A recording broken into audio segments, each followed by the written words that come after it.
ഞാൻ വിചാരിച്ച മാതിരി അല്ലല്ലോ. അയ്യോ ഞാനോ? അമ്മച്ചി ചുമ്മാ പറയുന്നതാ. സ്വന്തം മോളെ പറ്റി ഒരമ്മച്ചി അങ്ങനെ ചുമ്മാ പറയൂ? അങ്ങനെ മുഴുവനും ചുമ്മാതല്ല, പക്ഷെ കൂടുതലും ചുമ്മാതാ. Love affair ഇല്ലാത്തതാണോ? ഏതോ ഒരു മുസ്ലിം പോയാൽ? ആ അതാ ഞാൻ പറയാൻ വന്നേ. സത്യം കേൾക്കണോ? അഷ്റഫിനെ ഞാൻ കാണുന്നത്, അഷ്റഫ് എന്ന പുള്ളിക്കാരന്റെ പേര്. ഞാൻ എന്നും ടൈപ്പിന് പോകുന്ന വഴിക്ക് അഷ്റഫ് അവിടെ കണ്ട് നിൽക്കാറുണ്ടായിരുന്നു പോലും.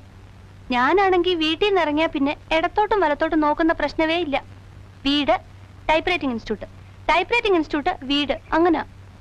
ഒരു ദിവസം അഷ്റഫ് എന്നോട് ചോദിക്കുക, ഞാനൊരു സാധനം തന്നാ വാങ്ങിക്കോന്ന്. എനിക്കങ്ങ് ദേഷ്യം വന്നു. എന്നാൽ എന്താ സാധനമെന്ന് നമ്മളൊന്ന് അറിഞ്ഞിരിക്കണമല്ലോ.